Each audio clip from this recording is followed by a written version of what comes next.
Well, I greet you in the name of Jesus Christ and welcome you here this morning to I believe, something that the Lord wants to do with us. And it started with us probably a few weeks ago, but more so last week when I shared on walking and desiring more of God's fire. And it's not just a question of desiring more of His fire. We can walk in His fire, but easily move away from that fire. And then just start walking in smoke revelation. And then we start stinking. And eventually the smell goes away and you aren't stinking, you aren't relevant anymore because you're not part of the fire anymore. And so this got me thinking throughout the week. And I was reminded, as children, when it comes to birthdays and to special occasions or Christmas time, they want a what? They want a gift. And kids set their minds on what? On the gift.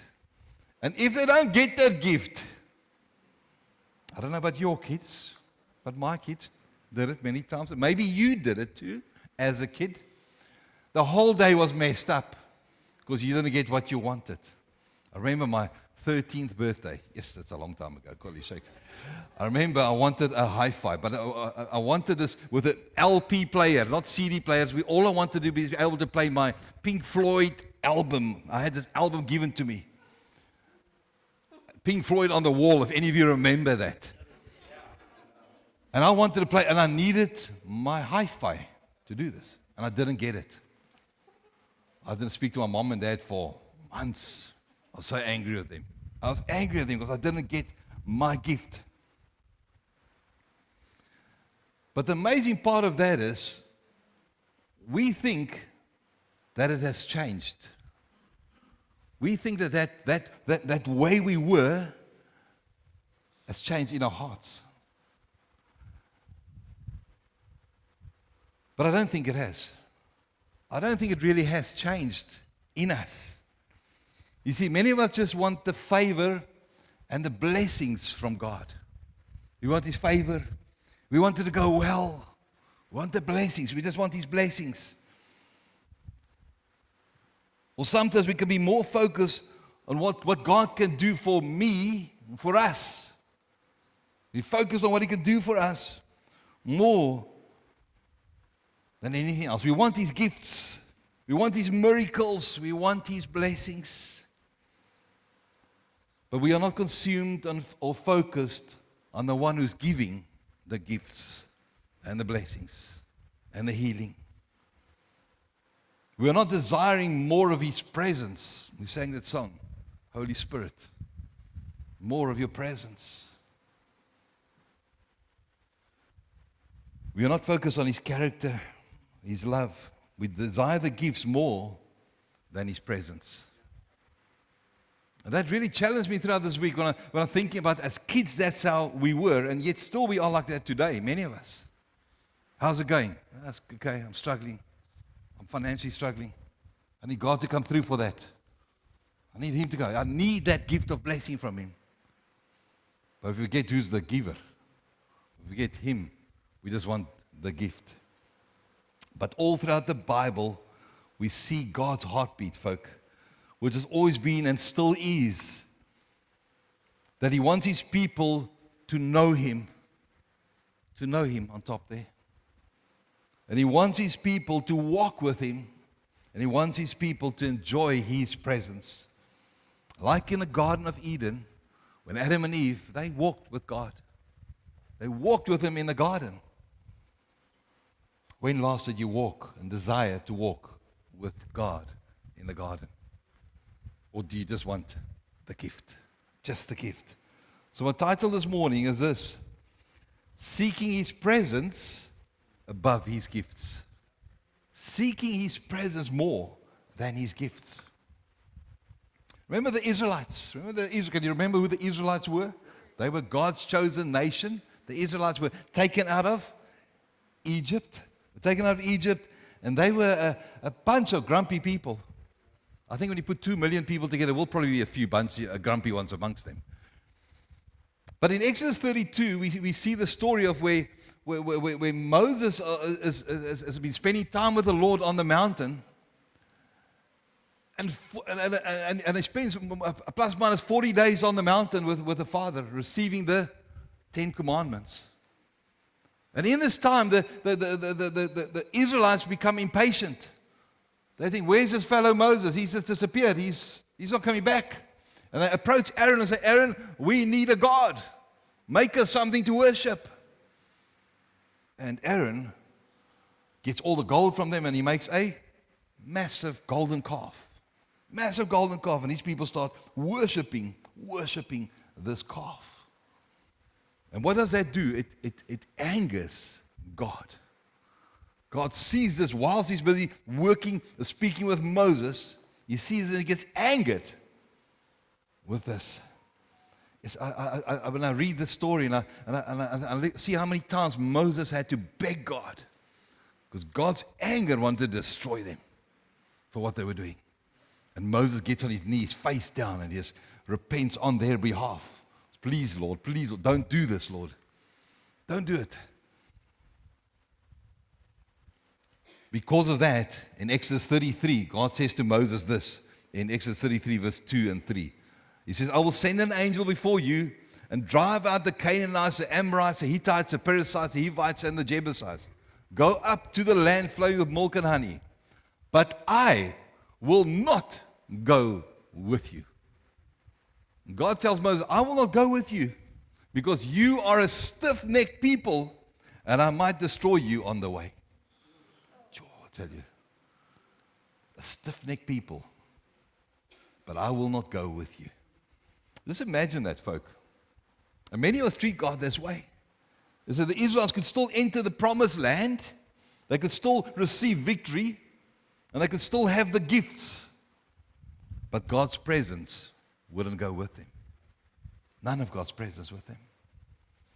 You see, how many of us don't have God's presence with us? How many of us don't reflect God's glory every day as we walk, wherever we walk? How many of us don't do that? But listen to Moses' response to God. He responds to God in an amazing way. He says to God in Exodus 33, verse 15, if your presence does not go with us, do not send us from here. Do not send us from here. I'm not interested in your gift. I'm not interested in what you can do for me. I'm interested in you. I'm interested in you. That's what he's saying. And this should be our attitude. No, Lord, bless me. Rather, Lord, be with me. Be with me, Lord. God, give me gifts. I need your gifts. God, give me you. Give me you. I don't want you to hear what I'm not saying this morning. God's gifts are good. They are good. Gifts are awesome. His healing is good. His provision is good. His prophecy, tongues that we had this morning, is good. Miracles are good. They are all wonderful. But if we only get goosebumps out of that, then we have a problem. We have a problem if that's what gives us good. Oh, it was a great service today. Ooh, I saw things happening. The gifts were flowing. It was a great service. It was fantastic. You see, if that's all we want, all we want to see is his gifts without the giver. Just the gifts flowing, and the giver is not there. We end up treating God like a vending machine. We start treating him like a vending machine. I put my coins in, that's all I want. I want to see healing today. Healing happens, the Holy Spirit. Remember, all those gifts come through the Holy Spirit. But we want Yahweh's presence over us all the time. More of him, and everything else will flow. Everything else will flow. Just think for a moment. I want you to think for a moment on your prayer life. Your prayer life. How often does your prayers sound like a shopping list? Just think for a moment. When you pray and you ask your Lord, Lord, I want this, I need this. Look after them. Lord, do this for me. I need you to do this. I need you to do that. I need your healing. I need to help that person. I need this. It's a whole shopping list we're putting out there. We're shopping. Pick and Pay, Checkers, 60 seconds, quick. I've got a long shopping list in our prayers. That prayer should sound rather like a love letter to Yahweh. A love letter to our Creator. A love letter to our provider.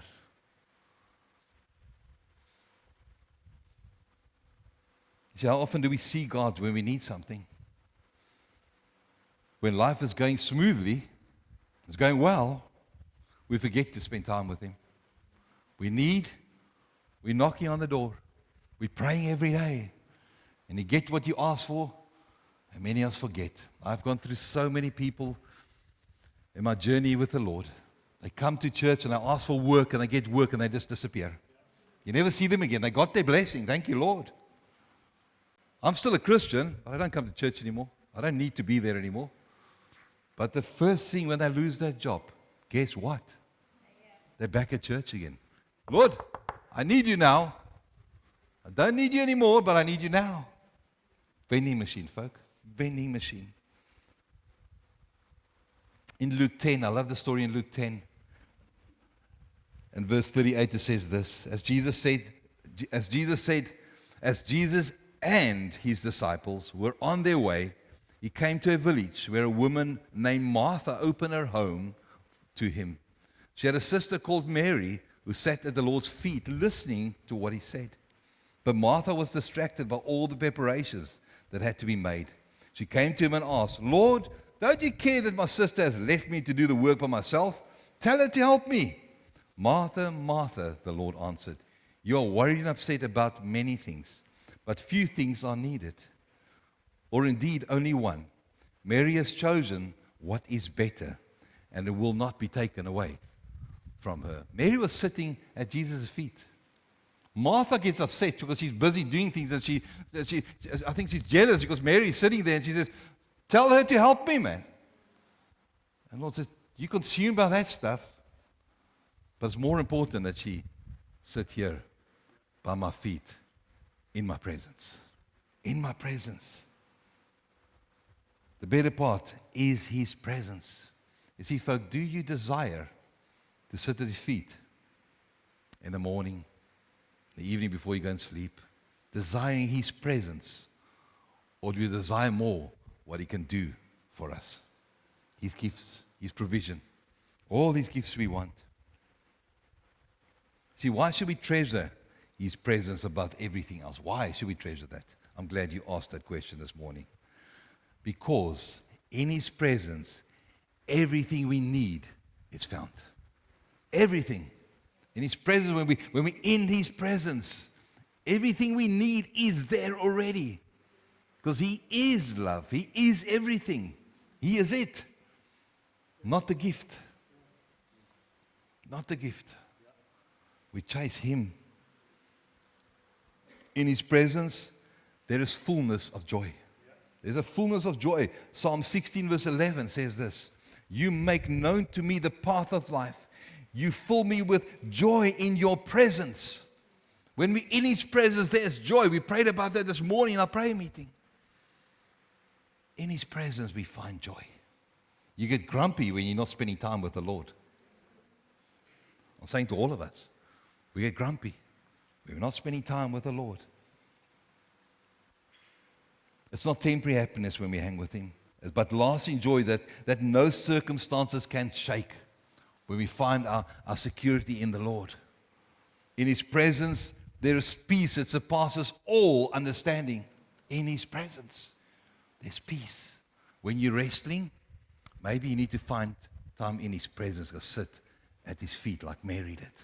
Just sit at His feet and love on Him. Just love on Him. Philippians 4 verse 7. And the peace of God, which transcends all understanding, will guard your hearts and your minds in Christ Jesus. Where do we find peace? In Christ Jesus. Not in the gifts, in Christ. Even when the storm rages, His presence anchors us. When the storms come, and storms will come, folk, there's a promise. It's a promise in the Bible that we will face trials and tribulations. We will. We will face that. But remember this, when the storms come, it will reveal what you're anchored to. When the storms come, what will come out of your mouth, what do you do, will reflect what you're anchored to. In His presence, we are transformed. We are transformed when we're in His presence and He's all over, and we're all over Him and all with Him all the time and consumed by Him. A desire to want the Lord's presence in us, with us, wherever we go. Exodus 34, verse 29. When Moses came down from Mount Sinai with the 2 tablets of the covenant of law in his hands, he was not aware that his face was radiant because he had spoken with the Lord.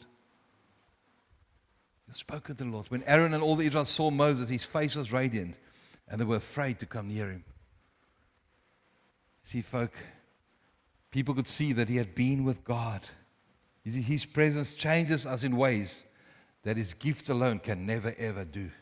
But His presence can change us. Bless you. His presence can change us. So the question, how do we instill a hunger for His presence? How do we place this within us to have a hunger for His presence? A couple of things that we need to do. Number one, worship before asking. Like we did this morning. That's part of why we start with worshiping. We don't do worshiping always at the end. We always start with worship. Because we worship this King and we enter His courts with thanksgiving. We come in with a heart of just praising You, Lord. Worshiping You first. But when you want more of His presence, firstly what you got to do is you have to worship before talking and asking for anything. Start your time with God. Not by rushing, but just worshiping Him, loving Him. I love in Matthew 6, the Lord's Prayer. What's the first word that says, how should we pray? Jesus tells us how we should pray. The first word He says, hallowed be Thy name. What does that mean? It's placed the spotlight on His presence, on Him. Focus on Him, zoom in on Him.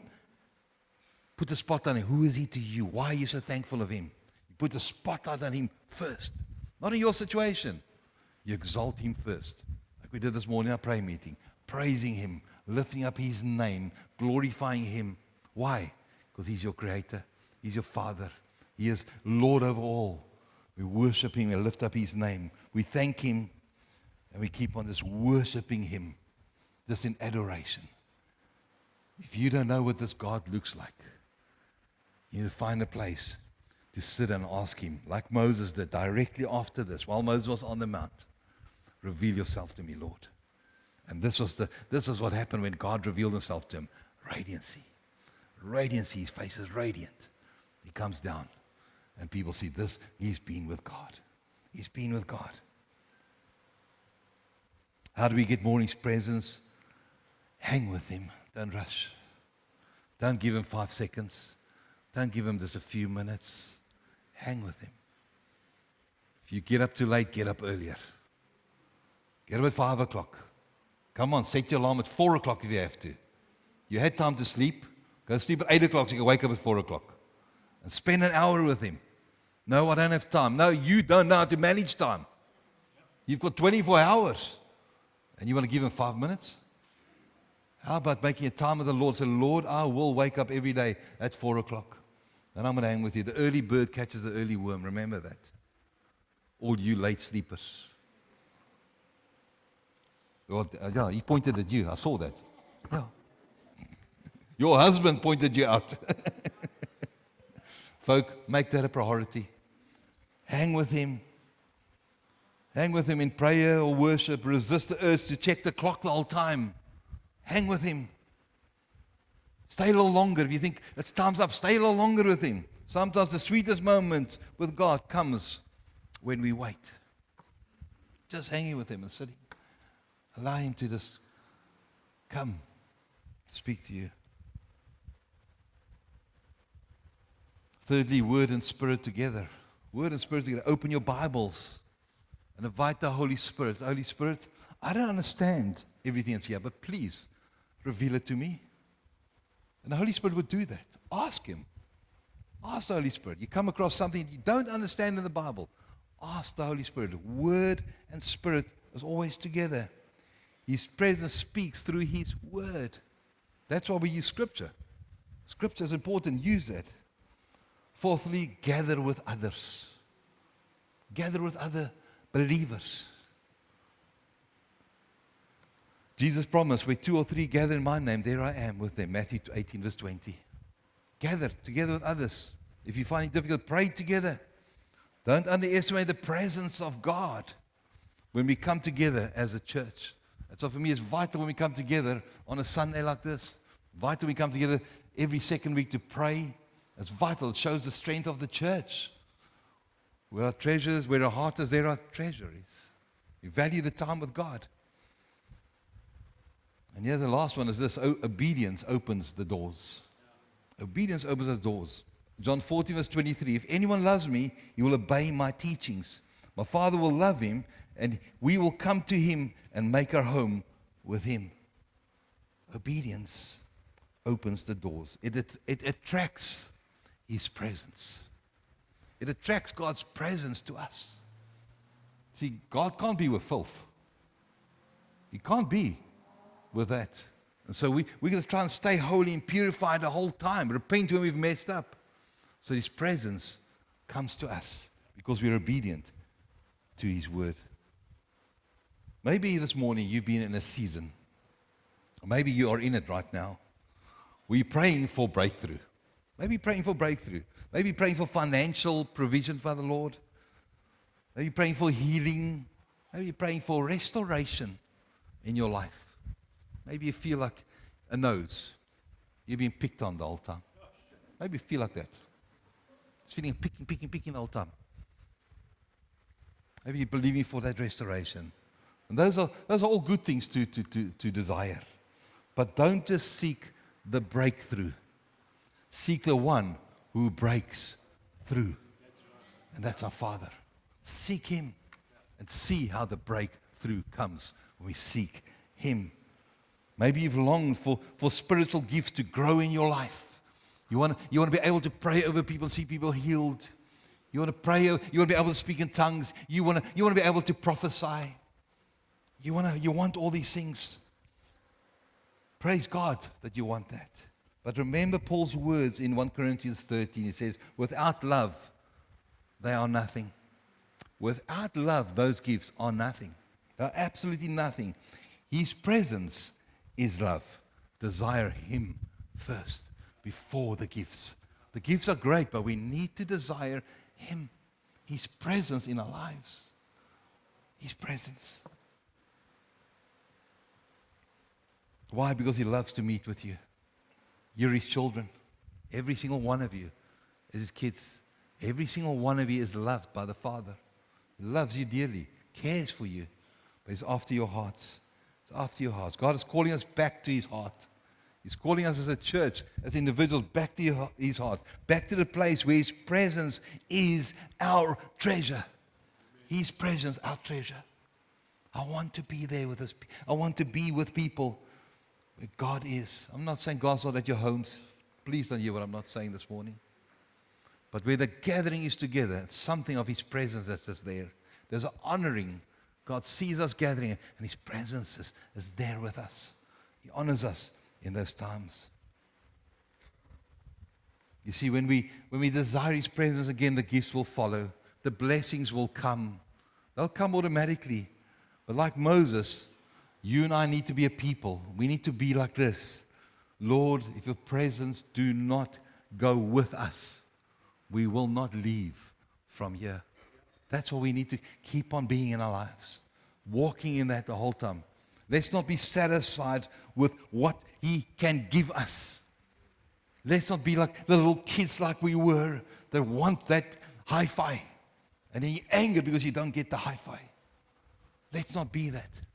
Let's desire that giver who can give the hi-fi. Let's desire them to spend time and desire their presence. Let's hunger for who He is. Who is God to you? This morning as we prayed, I asked every person, what are you expecting to see from God? What are you expecting? And only one person said His presence in the whole group. Only one.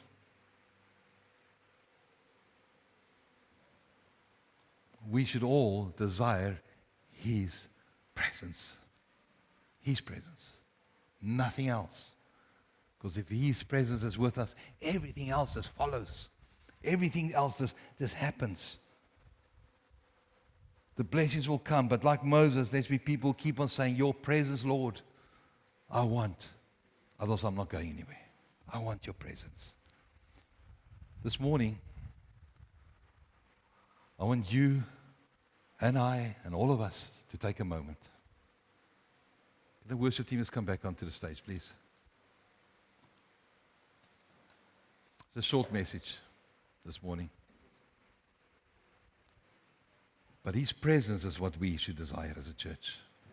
His presence. Nothing else. Just His presence. That's what we should desire. Let's hunger for who He is.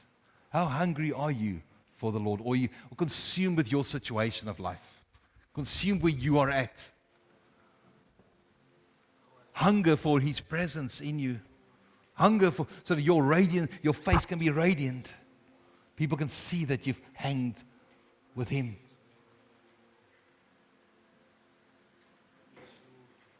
Just where you are. Just close your eyes for a moment, please. Just close your eyes.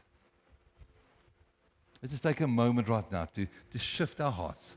Just shift our hearts from wanting everything that we want to desiring His presence. His presence. His presence. Maybe in your heart just say, I don't want to just hear your word, Lord. I don't want to just hear your word. God, I want you.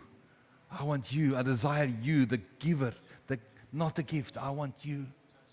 I want your presence, Lord.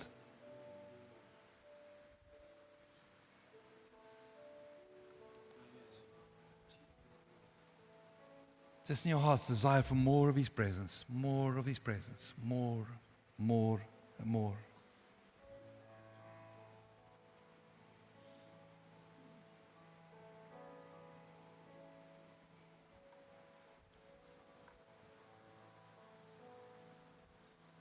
Maybe this, as I've spoken this morning, you've realized that much of your relationship with God has been asking for things the whole time. Just asking for things for Him to do, for healing, provision, help.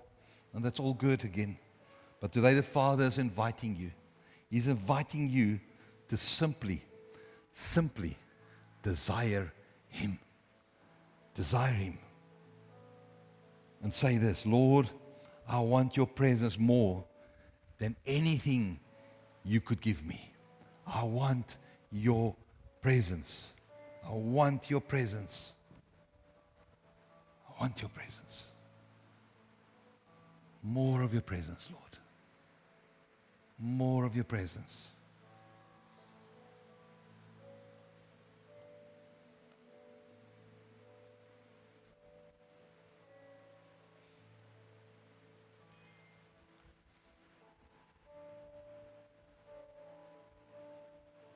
Just speak in your heart softly to the Lord. Desire for more. Set us afire, Lord. Set us afire for your glory. More of your glory, Lord. More of your fire.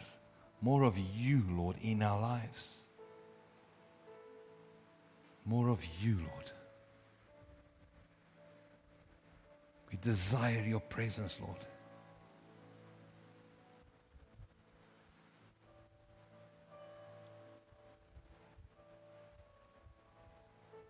Lord, this morning we want to thank you that you are not a distant God, Lord. You're not distant, Lord. Thank you that you love to dwell with your people, Lord. Thank you, love to be with us. Today, Lord, we repent for the times when we have run after what you can give us. Lord, help us to be like Moses, that if your presence doesn't go with us, we will not go anywhere. Holy Spirit, come. Come. Rest upon your people right now. Rest upon us. Fill us with a deeper hunger for your presence, Holy Spirit. We desire your peace, your joy, your love. Pour that out upon us this morning, Holy Spirit. Pour it upon every single one of us this morning.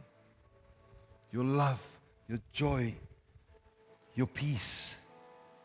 On every single one. Come, Holy Spirit. Come, Holy Spirit.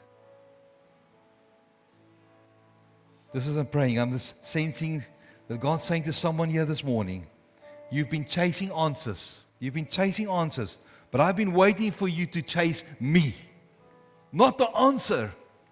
Chase me. Chase me. When you seek me first, everything else will follow. Chase the Lord. Chase the Lord. Not what He can do for you. If the Lord is saying to us, stop striving for the gift. Stop striving for the gift. Just rest in His presence. Rest in me. And the gifts will flow naturally. Some of you are feeling dry and weary. I feel the Lord saying, come sit at my feet. Be a Mary this morning. Just sit in my presence. Just one moment in my presence will refresh your soul. Will refresh your soul. Will refresh your soul. To refresh your soul. Come, Holy Spirit. Come, Holy Spirit. Come, Holy Spirit. Come, Holy Spirit.